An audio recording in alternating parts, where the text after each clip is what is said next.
Welcome to Uncensored Conservatism. This is episode number 336. We're going to go around the United States and see what's happening, maybe some stories you've heard of, maybe not.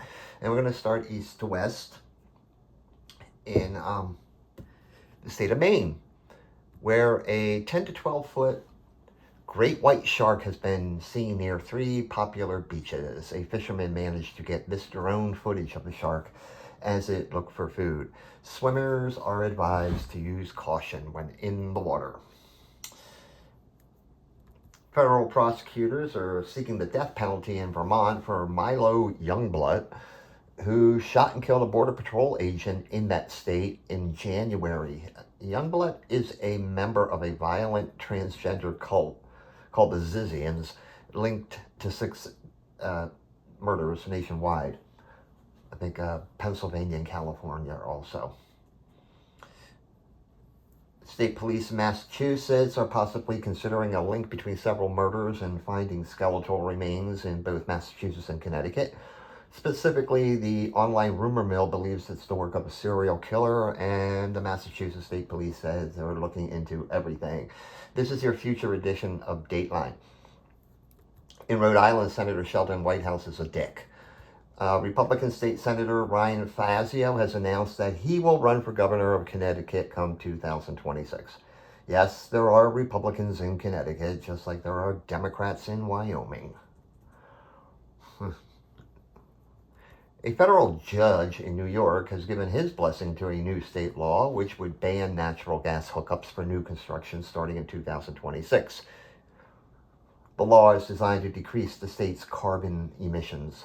Left unanswered is how people are supposed to heat their homes in the winter, I guess, with solar panels or something. Anyway, New Jersey State Police Lieutenant Ricardo Santos was found dead from a self-inflicted gunshot wound after he tracked down his ex-girlfriend, shown here, and her new boyfriend, and shot them both dead. And this guy was once on the governor's protective detail.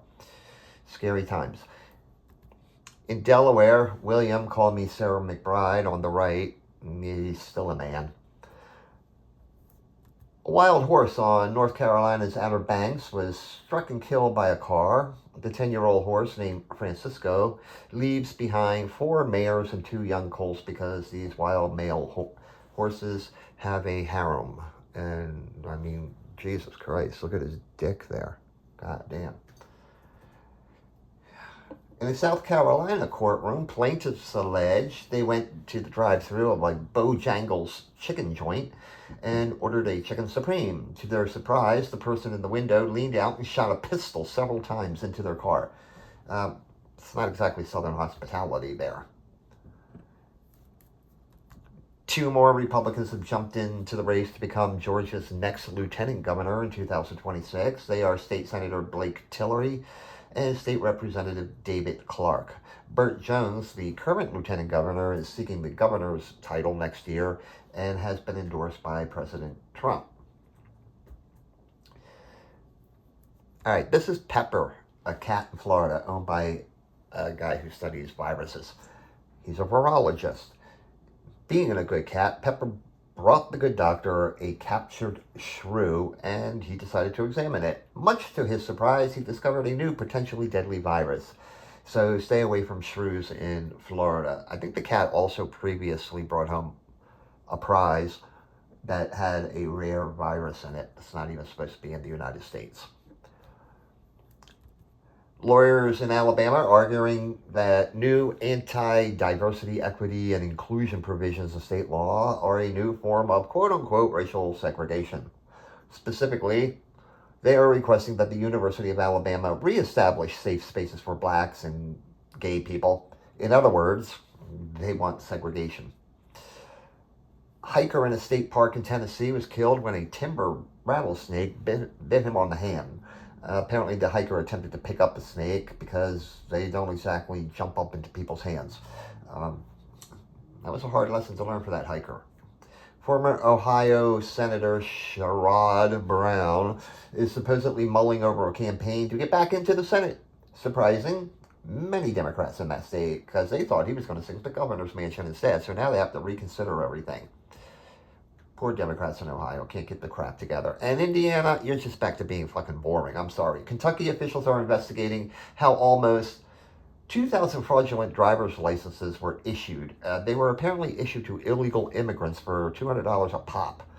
A whistleblower brought the scheme to the attention of officials, and the police and the legislature are now investigating the fraud, which their governor has admitted took place. Crash between a van and a pickup in Michigan has left 6 people dead, 5 of them from the van. The van was transporting 10 members of the Amish community to a funeral when the crash occurred. Now, I just find this morbidly ironic. If they had only taken the horse and buggy, they might be alive today. The filing deadline in Minnesota for local offices is now closed, and it appears that the voters of Minneapolis will have 15 choices for mayor. The Democratic Farm Labor Party surprisingly endorsed radical socialist Omar Fateh over the current Democratic mayor, Jacob Fry. Chicago residents were surprised to see a sheep wandering the streets after it managed to break out of a slaughterhouse. After being captured by animal control people, I think one guy got injured because he got hit by it here. The sheep was transported to an animal rescue farm in Illinois, which is what the damn thing wanted all alone. It didn't want to be killed and made into meat. A resident of Missouri has recently been diagnosed with a case of infection by an amoeba that eats your brain. Actually, it doesn't eat your brain, it just causes the cells to die. It was most likely contracted when the person was swimming, as the amoebas like to go up your nose and then find their way to your brain. Although relatively rare, it's always deadly, so rest in peace there in advance. Louisiana officials have sued the online gaming platform Roblox, arguing the wildly popular game for kids also attracts many pedophiles and perverts. This state is arguing that Roblox does not have adequate safeguards for minors. Asher Watkins, a real estate investor in Texas, met his maker as he was hunting a Cape buffalo in South Africa. As he stalked the animal for the kill, the Cape buffalo had the last laugh after it charged Mr. Watkins and killed him. Apparently, the Cape buffalo is one of the hardest things to kill. Violent storms in Nebraska killed one person when a tree fell on their car. The storm also severely damaged 2 prison housing structures, forcing officials to scramble to move the prisoners to other locations. And I have this breakout of a prison in the movie Batman in my mind right now. Anyway, an agriculture-friendly solar farm in Wyoming is facing some problems of late. The multi-million-dollar facility, expected to produce 163 megawatts of electricity, has no way to transmit the electricity, causing one investor to drop out. The investor is a company from Portugal. Even if they can find a way, it won't be ready until later in 2028 at the earliest. But according to Greta Thunberg and Alexandria Ocasio-Cortez, we may be in a fireball by then. So I don't know. They keep changing the dates. In Colorado, rabbits with apparent horns have been spotted of late. Nah, it's not some weird breed where someone crossed a rabbit with an elk or something. Instead, officials said they are infected with a virus that causes large wart-like protrusions to form on their faces. So poor things. New Mexico Governor Michelle Lujan Grisham has declared a state of emergency in Arriba County. There was no natural disaster, and the emergency was declared over a high spike in crime and drug use, as well as homeless encampments. This sounds kind of similar to what Trump is talking about, but that's right, she's a Democrat, so we gotta let that go. A judge in Arizona recently ruled that that state's method of funding public education was likely illegal under their state constitution. The method stems from a 1994 law passed that requires the state to fund capital improvements at schools. No suggestion on how they should be funded. Well, the folks in Idaho should be proud to know that, according to FBI crime statistics, they had the lowest level of property crime in the entire country. Overall, Idaho ranked 13th as the safest state in the nation for crime. Coincidence or not, Idaho also ranks 4th in the nation for gun ownership. Police are baffled in Washington after burglars tunnel through a wall into the bathroom of a Starbucks in the city of Kingston. Computer wires were cut and the place ransacked as the thieves were apparently looking for money or just a really good latte. All right. Wildlife officials in Oregon have found a unique way to scare wolves off of cattle ranches. Using drones equipped with cameras, they also have speakers that blast out a scene involving a shouting match between Adam Driver and Scarlett Johansson from some movie. They also blast heavy metal music from the speakers.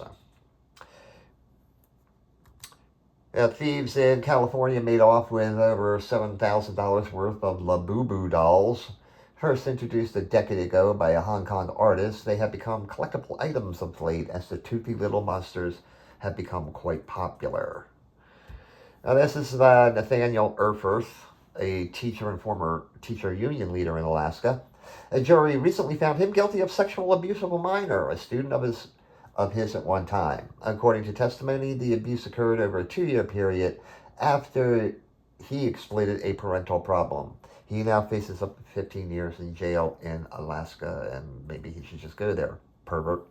And finally, officials in Hawaii are warning residents against a scam involving jury duty. By law, one has to answer the questionnaires, but they're now warning that some people are impersonating court officials and demanding that non-existent fines be paid directly to them. And that's American entrepreneurship right there in a nutshell. Anyway, that's it. Have a great day and a more pleasant tomorrow.